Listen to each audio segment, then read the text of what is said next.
Hi folks, I'm Alan Watt and this is Cutting Through the Matrix on November the 28th, 2012. For newcomers, as always, I get this out the road right away at the beginning of the broadcast to tell you to make sure that you use cuttingthroughthematrix.com website. You'll find lots and lots of audios for free download and transcripts too, and all the sites listed on the com site for print up as well. And you can get transcripts of the talks I've given in other languages if you go into Alan Watt Sentinel.eu, and you can take your choice from there. And remember too, you are the audience that bring me to you, because I don't bring on advertisers as guests. I don't sell products. All I have is the books and discs at cuttingthroughthematrix.com to get through. And I certainly could go the commercial way, no problem at all. But I've been doing this way to try to keep honesty in it, because you can compromise if you start selling all kinds of products with various claims and so on. So it's up to you, the listeners, to keep me going by buying the books and discs at cuttingthroughthematrix.com and show some kind of appreciation for, because I know there's lots and lots of authors out there been using my stuff over the years, because I get feedback from the American Author Societies and various other groups and individuals. And I don't have time to churn out the books myself, because I'm doing a show like this, which takes all day basically to get anything decent worth reading. And so you can support me, as I say, by buying the books and discs. And from the US to Canada, remember, you can use personal checks to Canada, and you can still use international postal money orders from the post office. You can also send cash, or you can use PayPal. And across the world, Western Union, MoneyGram, and PayPal. Straight donations, as always, are awfully, awfully welcome. But we do live in this time of an age of transition, they call it, the age of transition, and this century of change. I keep stressing this because academia talked about this for an awful long time in the 20th century. This is a time when the planned society for the planned world all has to take shape and come to total, complete fruition, be completed in this century. And you're seeing the beginnings of it. What you're seeing at the moment is disrupting everything. This is just the beginning of where they want to take the entire world. And these globalists have been at this for an awful long time, centuries in fact, setting this whole thing up. Most of it's done through treaties, through the United Nations, because the United Nations was set up, the same boys who came up with this whole global idea in the first place, who were really members of the Royal Institute for International Affairs in London. Big bankers, international lenders, and they got a royal charter to exist. They're a private organization. They have Council on Foreign Relations members in other countries, and they all work together. They're all members of the same group, really, and they are working in every government across the planet to bring in this society. And they groom their members very young. And they can even tell them when they're very young when they're going to make them a prime minister or a president, because they give you your presidents and prime ministers. That's how completely organized this incredible system is. And through the United Nations and their umbrella organizations and their foundations, which employ thousands of non-governmental organizations, it's all coming to pass as we live. And people are seeing the fallout from maybe thousands of different areas actually hitting them at once. And they're trying to fight it by simply complaining. All we're doing is bitching about it. And they don't really understand what's behind it, the big picture, as I say, behind it, the massive organizational abilities of those at the top. You already have a global government. You don't have to need a base for it even, because it's already there. It's already there with its machinery all set up and working as we speak. And long ago the boys knew this, they could bring this off quite easily by taking over and globalizing, standardizing everything across the world, starting, of course, with your schools, and then treaties for all businesses. Back with more after this break.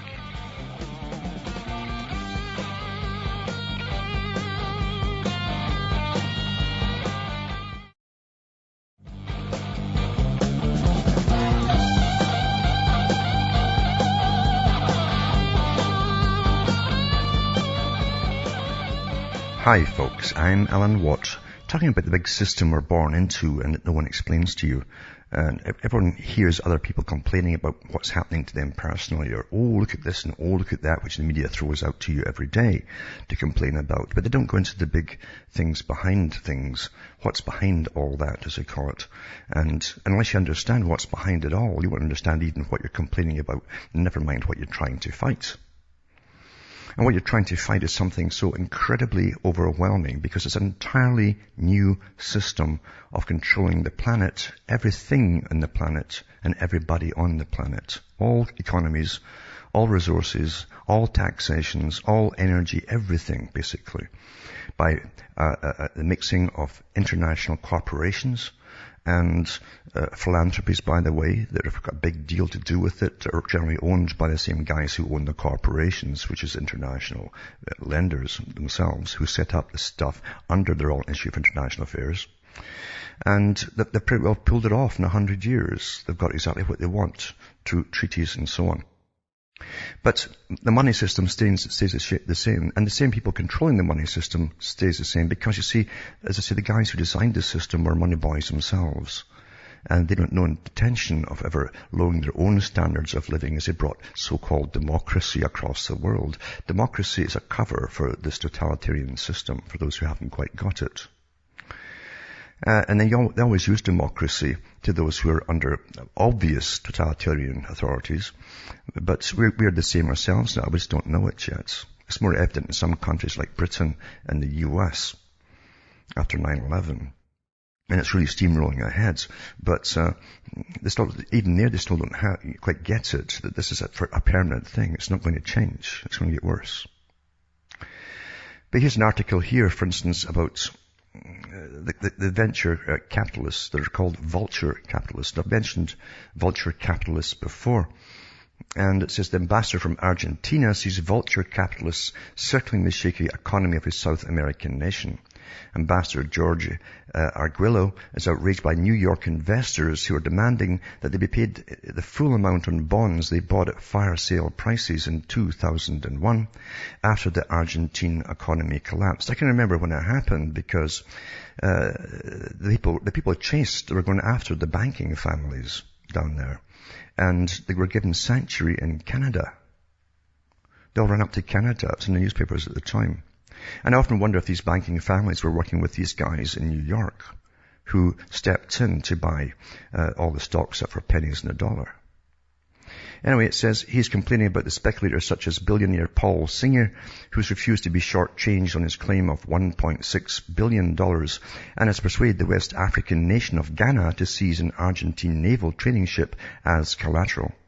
In an open letter posted in the Argentine Embassy's website, Mr. Arguello denounced Mr. Singer for buying Argentina government bonds for pennies on the dollar and now demanding a full repayment. He noted that many other creditors settled for a 70% loss on their investments in a government bond restructuring about 6 years ago, but not Mr. Singer, you see, pound of flesh and so on, all that stuff.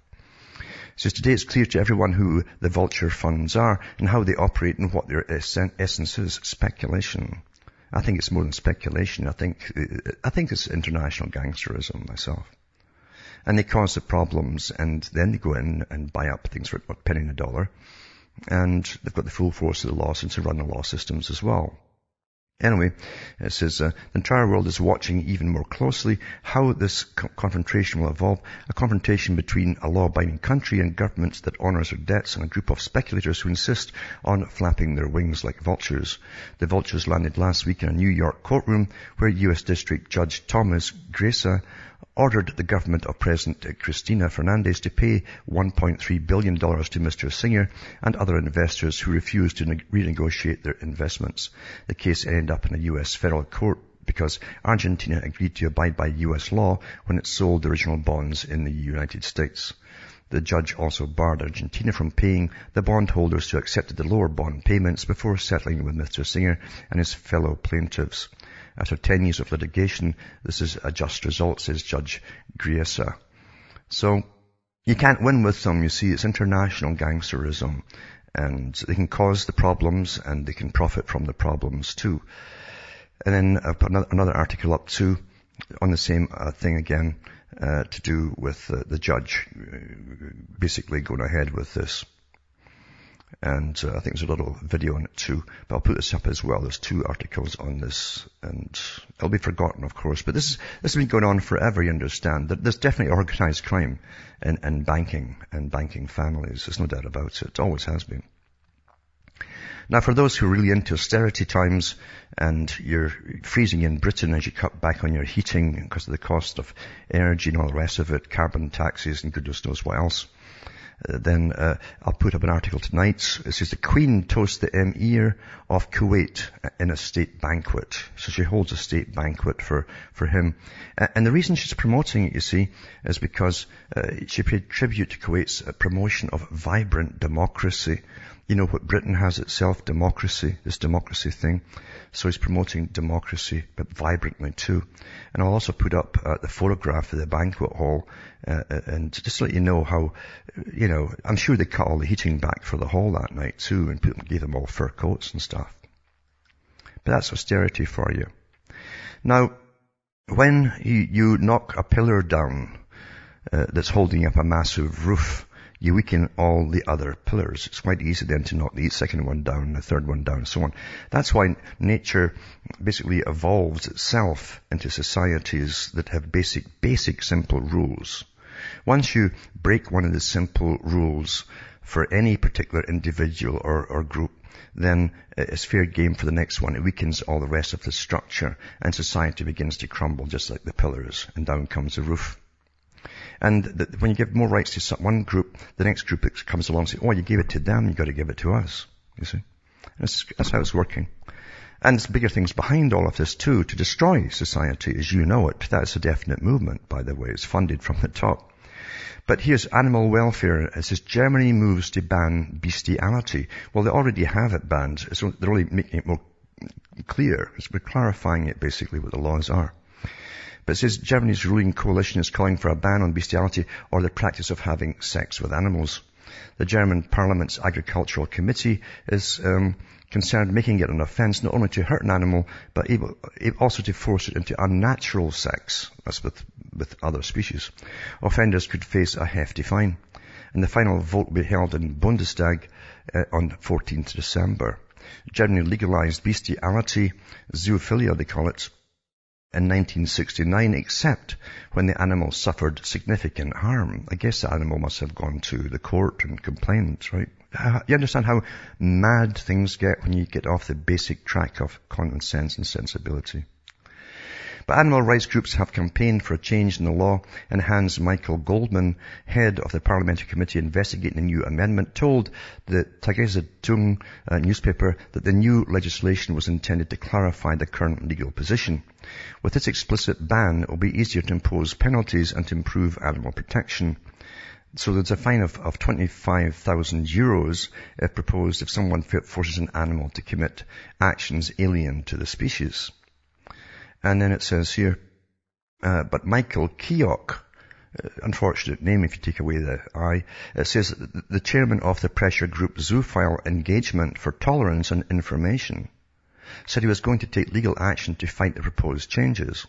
It's unthinkable that any sexual act with an animal is punished without proof that the animal has come to any harm, he said, adding that animals are capable of showing what they do or do not want to do. We see animals as partners. Oh, they're partners now. And not as a means of gratification. We don't force them to do anything. Just talk them into it, of course. Animals are much easier to understand than women, Mr. Keogh claimed, he said. So there you go. There you go. And this is a law was changed in the UK in 2003, which reduced the maximum sentence from life imprisonment to 2 years. The act, however, is permissible in Belgium, Denmark and Sweden, though Stockholm is considering a change in the legislation, it says. So there you go. Down go the pillars, you know, and so on. And out comes the groups that's actually indulging in this strange act. And they'll probably get the rights regardless, because they go to the United Nations. You know, the United Nations is meant to destroy all that was to bring in the new, which is them, totalitarian rule worldwide. Now, in Britain too, the taxman is going SWAT, you know, James Bond SWAT stuff. It says taxman seeks permission to break speed limits along with the 999 crews, that's emergency crews, and so on. And it says, bomb disposal units, the blood transfusion service, and mountain and mine rescue teams could also be included. Security services are also seeking permission under a new initiative currently under consultation. So it says HM Revenue and Customs wants to join the police, fire and ambulance and life-saving crews who've special exemption from obeying the speed limits. And it says the proposal's out for consultation examine the possibility of extending speed limit exemptions to other services apart from police, fire and ambulance. But then they go into other things too, that all the cases they're pursuing it all the time, it's just like it's like James Bond stuff, chasing all this illegal stuff that's going on, etc. And they have to have all these special powers. So there you go, the tax, the voluntary income tax, the wartime taxes that they introduced temporarily, etc. And this is a good one here, because if you're brought up in a totalitarian system, wherever the state and its organs, which are generally all the media of the state, say something, you'll believe it. You believe because you've been trained to believe it. And you wouldn't imagine that you've been conned, or there's even a joke in there, actually. But it says the online version of the Chinese Communist Party's official newspaper appears to have fallen for a spoof by the US satirical website called The Onion. And we'll see about what the Onion's peeled in China when we come back after these messages.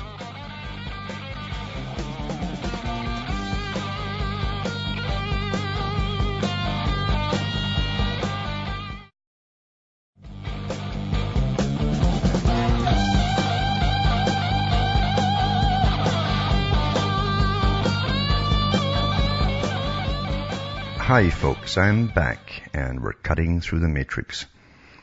And reading about this spoof, and it went into China and they believed it and they printed it in their main newspaper. And it says the People's Daily ran a 55-page photo spread of North Korean leader Kim Jong-un after he was declared the Onion's sexiest man alive for 2012. He's shown riding horses, holding children and greeting his troops. The spread is accompanied by tongue-in-cheek quotes from The Onion about the Pyongyang, it says, born heartthrob. With his devastatingly handsome round face, his boyish charm and his strong, sturdy frame, this Pyongyang-born heartthrob is every woman's dream come true, the People's Daily quoted The Onion as saying. Blessed with an air of power that mass an unmistakable, cute, cuddly side, Kim made this newspaper's editorial board swoon with his impeccable fashion sense, his chic, short hairstyle, and of course that famous smile that says, So, it says here that one of the freelance journalists said it's amazing that People's Daily doesn't know that The Onion is a satirical website. Now they're the laughingstock of the world media. So, it just shows you, again, they're in a totalitarian system that really is so straight-faced about everything. And mind you, too, there's a lot of stuff they come out with that you should be laughing at, but they don't because they're trained that way under totalitarian regimes. It's kind of dangerous to laugh at the wrong time. But there you go, actually published that. And we'll see the same here, too. I mean, when you look at the United Nations declarations, too, they seem so ludicrous. And yet people just, oh, well, it doesn't affect me, but it actually does affect you. It affects everyone in the world. Also, tonight, it just ties in with what I mentioned last week about technocracy, which is a science, supposedly, of running the world, where everyone will be based, all monies will be based on energy outputs and consumptions. An old idea that came forward during FDR's day. In fact, the guy who invented it wanted to make FDR basically a despot to rule America and become a dictator. And I never threw it away, of course, because you see, all these organizations are associated. They all come out of one organization. Communism, socialism, all of them come out of the same organization, and it's run at the top by capitalism, for those who haven't figured that out. But it says they want a parliament of the world. An old idea goes back into the 1800s, too. And it says here, Congress of the State of Jalisco supports appeal for United Nations Parliamentary Assembly. It's a Congress. It means a government, folks, for those who haven't got it. And it's from the Campaign for a United Nations Parliament. And it goes through this Mexican state, one of the latest ones to joined international appeal for the establishment of United Nations Parliamentary Assembly. At a ceremony that was held last week in the state's capital, as an agreement to that effect was formally signed. The appeal is addressed to the United Nations and the governments of its member states, including Mexico, and calls on them to implement democratic participation and representation at the global level. And it goes through the different members from that particular country who are there and attended it and so on. And along with that, I'll put up a few other ones. Here's one, for instance, that says, In the second interview for the United Nations Parliamentary Assembly campaign, it says, I talked to Andreas Gross, a member of the parliament from Switzerland. A lot of your parliamentarians are already in it, and you see them in America too, by the way. Americans don't know that. Many of their politicians are members of pushing for, they also call it the World Federalist Society. And actually, there are a whole bunch of them all working the same goal of a parliament of the world. I think Shelley talked about it too, you see. So anyway, he says, Andrea Gross, a member of Parliament from Switzerland and chair of the Socialist Group in the Parliamentary Assembly of the Council of Europe, who recently participated in the World Forum for Democracy in Strasbourg, which is organised by the Council of Europe. And the Council of Europe are the guys that was set up by the Royal Institute of International Affairs, who also picked the communist side of things to bring all this to be. It would all be run in a communistic fashion at the bottom, the masses that is, so the elite above us can relax and put their feet up, you know. And it says, as a step towards global democracy, Andreas Gross advocates the globalization of the Strasbourg model, it says here. After a stint as a professional journalist, Andreas obtained a degree in political science and co-founded the Workshop for Direct Democracy in Zurich, Switzerland in 1988. He was elected to the Municipal Council of the City of Zurich in 1986 and then to the National Council in 1991. He was one of the key persons who fought for Switzerland to join the United Nations and is an internationally recognized expert on direct democracy. An expert on direct democracy, but that was like revolution with the red flag and all that. In June 2003, he was appointed Special Rapporteur on the political situation in Chechnya for the Parliamentary Assembly of the Council of Europe. So go through his different credentials and all the rest of things.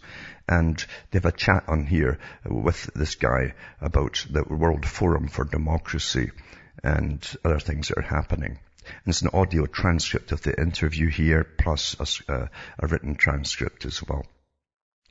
And so here the audio or the transcript, I should say.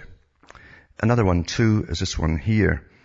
It's from the same group, by the way, for a United Nations Parliamentary Assembly. The documentary film World Vote Now is called, that premiered 3 years ago and runs over 77 minutes, was now released in full length at vimeopro.com. So I'll put that link up and you can actually hear these feral globalists prattle on about their wonderful society of communism. They're going to run over us because they'll be the leaders, you see. Communist leaders always live awfully well, really high, pretty high on living standards. So the movie that was shot from 2001 to 2009 in 26 countries explores the possibility of a world referendum and features interviews with people from all walks of life, except the ordinary folks like you. Back with more after this.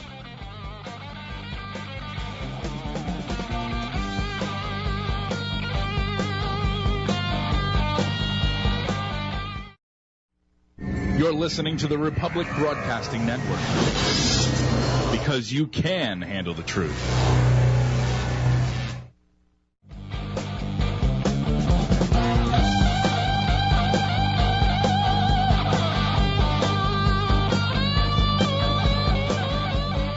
Hi folks, I'm back cutting through the matrix, talking about the big campaign. It's been going on for many, many years. Campaign for United Nations Parliament of the World. It's a parliamentary assembly, they call it. And to do with their video now is out. So I'll put this link up tonight. And they go through, it says this, the fundamental and simple idea behind the film is that if democracy is such a beneficial way to improve the governance and development of so many countries and their people, why not try it at the global level as well? When we made World Vote Now, nobody could have predicted that it would be democratic revolutions and mass uprisings from Egypt to Wall Street, from Spain to Russia. Oh yeah, they did, because you see, the same boys at the Royal Institute of International Affairs with the MI6, CIA and all that, trained all these revolutionaries and soft powers, as they call them, NGOs, to infiltrate these countries and riot from within. Brzezinski even went through that himself, so I'll put this link up tonight too, and you can see that for yourselves. But this is a very real deal, and of course it's definitely going to go that way. First they wanted a united Europe, remember, and then a united Americas. We're already still working on that, by the way. We're still integrating with the US and Latin America. And then the Far Eastern Pacific Rim regions all came out of the Royal Institute for International Affairs, Council on Foreign Relations. They designed all of these a long time ago. And if you go into their own records, you'll find it. Now, here's another article too from another member of the European Parliament, Joe Lenin, it's like Lenin, isn't it, explains why we urgently need a United Nations Parliamentary Assembly. And it says, in his first interview for the UNPA campaign's new blog, I talked to Joe Lenin from Germany, who's been a member of the European Parliament since 1999 and who acts as co-chair of the UNPA campaign's Parliamentary Advisory Group. Now remember, too, Royal Institute of International Affairs, and you've got to get Quigley's book on the Anglo-American establishment, because he goes through a lot of the setup for this very, very system, and how they get 3 trading blocks and then they'd merge them together under a world parliament. And they set up the United Nations. That's who set up the United Nations. Some other things. Joe Lenin was served as president of the European Federalists, and he's now president of the European Movement International. I think Hillary Clinton is a member of the World Federalist Society. So was it Dan Rather and a few other ones as well. And it says, from 2004 to 2009, Joe Lenin was chair of the European Parliament's Committee on Constitutional Affairs, and from 2009 to January 2012 on the Committee on Environment and Consumer Safety. So they asked him why UN Parliamentary Assembly is important, whether there are lessons to be drawn from the European Parliament, and how he came to support the idea. And it says, and then they go through the talk, and the guy explains it really, why he got into it and all the rest. Well, actually, he's been told to get into it. He's probably been bred to get into it, actually. And I'm not kidding about that, too. Because it's generally intergenerational, these guys. He says, more than 10 years ago, I thought that global problems need global solutions, and the decision-making on the global level should be democratically accountable. So we needed a citizens' chamber, the parliaments, to play a big role in the global level. And he participates in various climate conferences. They use all the same techniques, environment, all the things, the same things that were put out there by the boys at the top for the new world that's coming in. All the excuses like climate stuff and so on. They're all involved. They're on all these things, these guys, and they're complete globalists and utter socialists. But they live like multimillionaires ruling over you understand? It's great to be a communist if you're ruling over millions of people. And so I could see the stalemate of diplomats that are not able to find a good solution. I'm sure that citizen representatives like parliamentarians could give a new dynamic, a new push to the global concern, and even saving this global good, the atmosphere which belongs to all of us. So I think there would be a new element in global politics if parliamentarians came in better than now, he says. And then he prattles on about his same spiel of all the reasons they have to have a global parliament. Anything will do. But mind you, as I said, they always give you the reasons. And to institutionalize the terminology, by the way. Lenin says we shall win by slogans, and you've got all the terms already in your brain that have been institutionalized through every talk you've heard.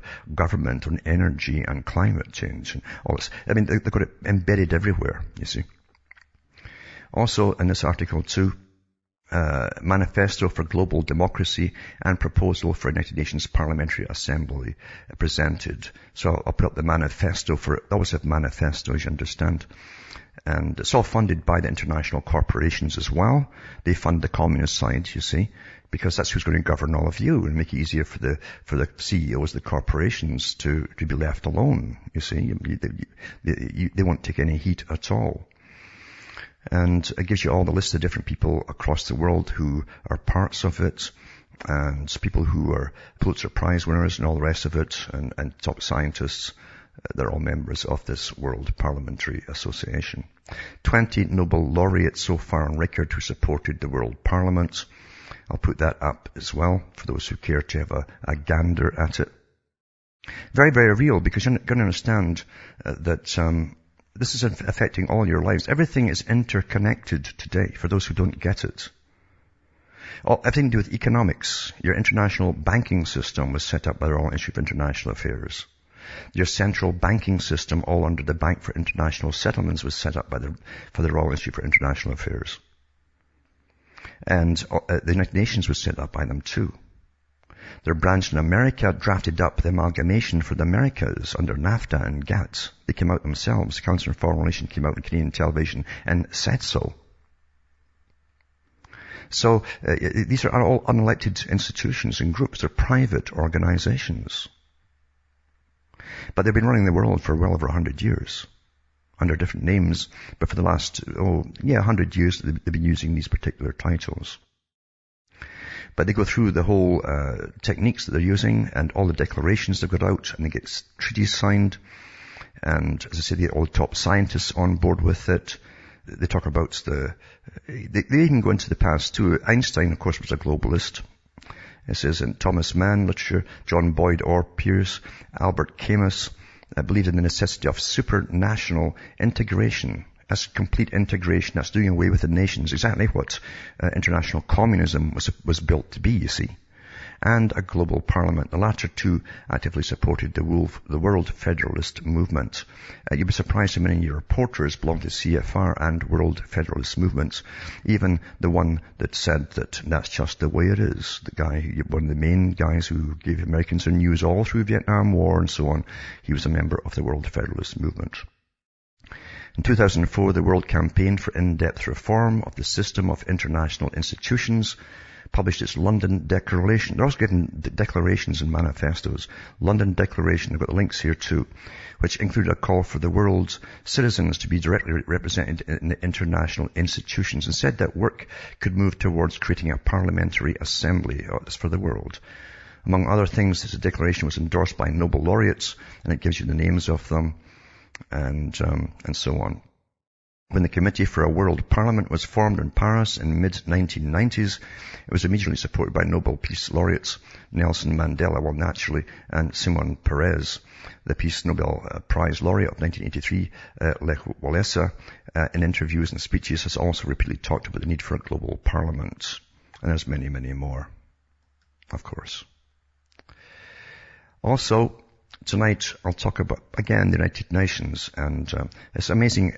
See, they've got fingers in every pie, right down to your family, by the way, and your schooling your children, and particular indoctrination, right down to masturbation of your children. I've gone through that before. They actually want that to be taught in school. I mean, like, openly. I mean, like, practical practice, you know. And I mentioned all of these things in the past. But anyway, this is from the United Nations too. Global Pulse is an innovation initiative of the United Nations Secretary General, harnessing today's new world of digital data and real-time analytics to gain a better understanding of changes in human well-being. As you go into austerity, you see, and get your new indoctrination, just be happy. If you can't get happy, we'll give you pharma drugs and stuff and make you happy. Exactly what we know Brave New World was about too. You had your Soma drugs. They're actually doing it all. They're drugging the children, for goodness sake. And you don't mind. See, you're all contaminated. You've gone down the hill and not allowed all this to happen.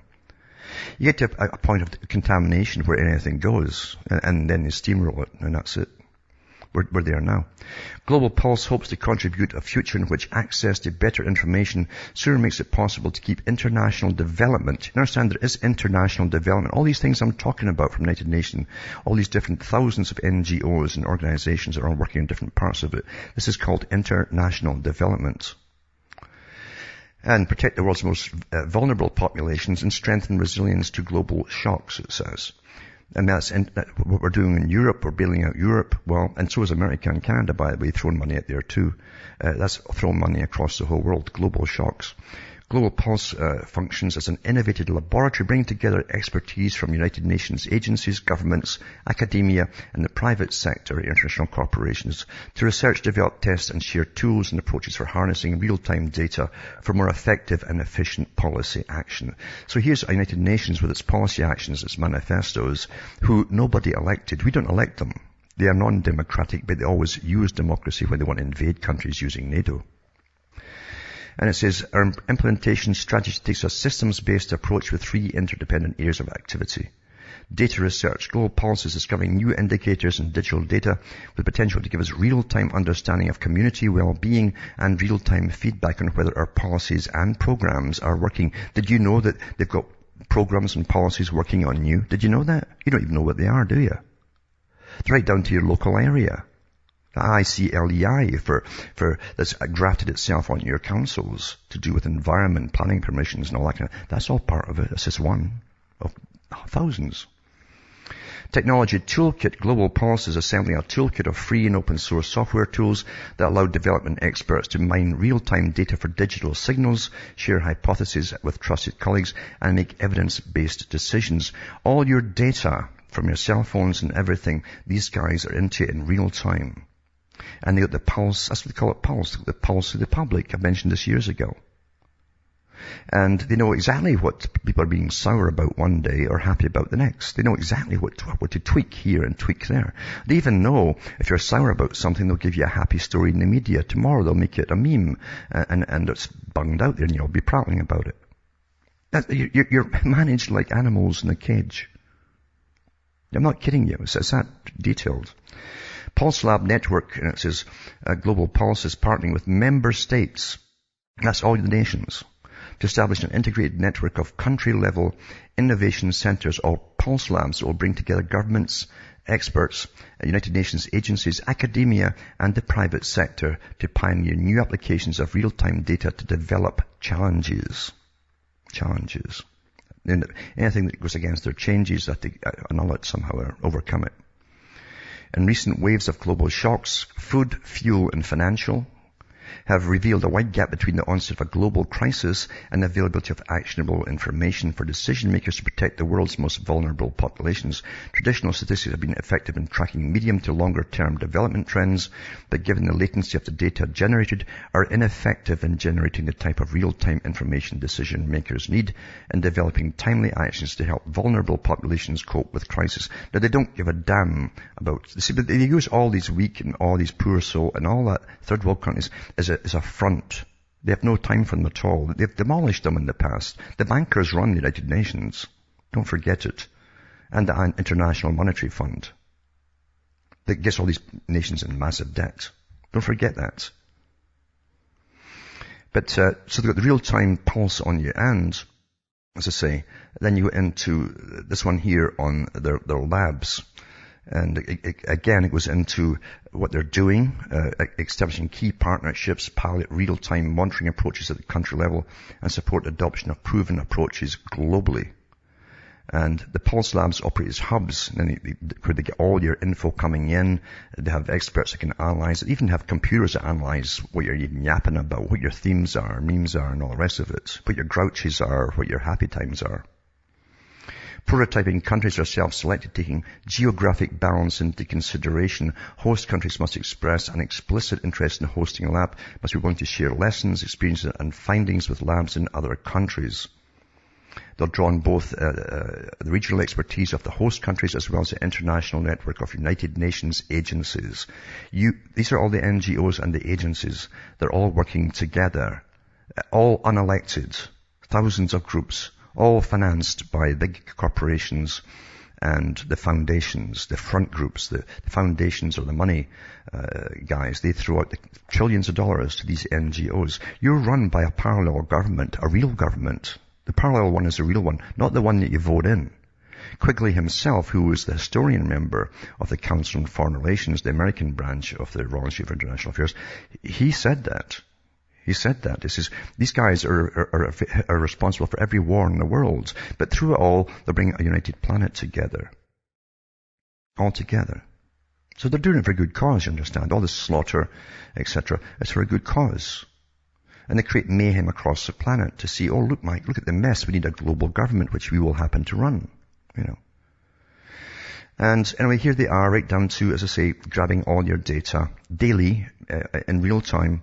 And they know exactly what every little area is talking about and what you're talking about. And you haven't given permission for any of this to be given to them. Never mind what they'll come out with and how to regulate and work on you personally. You don't even know what's happening to you. Also, I'll put up this one too. It ties in with it, by the way. And it's from CERTS. And it's the Consortium for Electric Reliability Technology Solutions, getting back to technocracy, the science of technocracy, energy outputs, energy credits, all that kind of stuff, how you're all going to get taxed and all this kind of stuff, and how big corporations will run you using energy as the currency eventually. And it'll actually be the commodity as well. Right down to a chocolate bar. How much energy it made to make that chocolate bar. You'll pay your carbon taxes on it too and various other things. This is all technocracy. And this one is from CERTS, as I say, Consortium for Electric Reliability Technology Solutions. Vision, it says, the U.S. electric power system is in the middle of a fundamental transition from a centrally planned and utility-controlled structure to one that will depend on competitive market forces for investment, operations, and reliability management. Electric systems operators are being challenged but to maintain the reliability of the grid and support economic transfers of power as industry structure changes and market rules evolve. What it's about is your tax money going into these big private corporations that are taking over all the grid, even the public utilities across the world. And they're creating a smart grid worldwide, of course. And if they want electricity in one country and to do something special, they'll simply cut you off in some other country or some other area within a country. And this cert goes into it. And it's all been done. I mean, when are these things even discussed in any government? They're never discussed in any government. You understand, all the big things that happen don't even generally get mentioned in your governments. It's above your government. Your governments are told what to do. Quickly mentioned that they put in your politicians. They have for 100 years. In every country where the CFR is. Back with more after this break.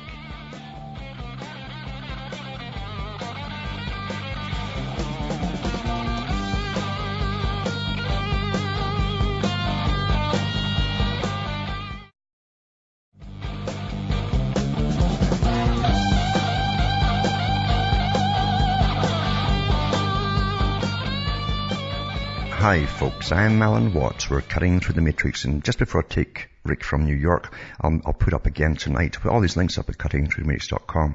It's called Smart Grid, the Implementation of Technocracy. And I read it last week, at least half of it last week. But you've got to understand what's really happening. You're living through an old script, an old plan. Now we'll see if Rick is still there. You're there, Rick? Yes, I am. Yes. How you doing, Mr. Watt? Not too bad at all. Yeah, what I wanted to say is vis-a-vis when you talk about organizations like the Bank for International Settlements and the Royal Institute of International Affairs, that if you look in the history of Freemasonry, there's a graphic of a square and compass, and in between the two sides of the compass is the hammer and sickle of the Marxist tradition. And what you find is that Karl Marx that was also the symbol of that was also the symbol of British Freemasonry too. They used a hammer inside the compass, yeah. Yep. But the revolutionary movements were a front to begin with for the money boys that already existed. And they set up the revolutionary movements to take over this world, and they created Freemasonry. It really broke out in the 1700s. They tried before with Rosicrucians and so on. So out of the Templars and being prosecuted, and then going on to Scotland and all that. Yep. Rosslyn Chapel. It's a very, very old thing. But even Albert Pike mentions in his own book, and he was basically the Pope of Freemasonry at one time. And he said, we always say liberty, equality, and fraternity as we promote revolutions, he says. And then he goes on to tell the truth of the higher members. He says, of course, there can never be liberty for everyone or equality for everyone, and so on. He goes through the reasons why there can't be, but that's what they use to promote it. And the chanters of this great revolution today for world government are still quoting the same rubbish to the public. They have no intentions of giving the public what you think is liberty and equality. On the contrary, Masonry, as Albert Pike said, he said, for those who will not use their own intelligence and suss things out for themselves, in other words, if you want to use your own intellect, he says, you're therefore meat on the table and a beast of burden by choice and consent. And that's exactly what he had to flee to Canada because he was indicted by Lincoln as a war criminal. Well, after that, though, but then they put a big statue of him up near Washington, D.C. Yeah, I've seen that, yep. But no, Pike was a front man. He spoke fluent Hebrew and various other things, and he was a globalist. And at that time, they had international... You've got to understand that he taught Mazzini, and Mazzini became the international revolutionary for a while, too. Oh, Mazzini worked with Marx and the International Worker, That's right. IWMA, back in the 1860s in Germany. That's right. And so these guys have been on the go for a long time, and it's a front, it's already a front for a group that previously already existed, that ran the world's money and debt and all the rest of it, and wanted to run the world properly. But you have to first creates a con for the public to follow, and you need the masses to fight for you to do this. And then they do that, and then they take over, and then you end up with what you had in Soviet Russia, where literally it was an incredible, it was a class system, believe it or not. Just like, look at China. All the guys who are at the top of the Politburo are multi-billionaires. Oh, it's like in Albania in the Enver Hoxha's time, where you had military zones where the elite would do their shopping and send their kids to school and everything. That's right. And then the rest of the society, people were walking around in rags with no food. Well, that's it. That's what they're bringing in for the world. They call it austerity, mind you. But as long as you feel well, you've got well-being, you'll be okay. Thanks for calling. From Hamish, myself, Ontario, Canada, it's good night to me. Your God or your gods go with you.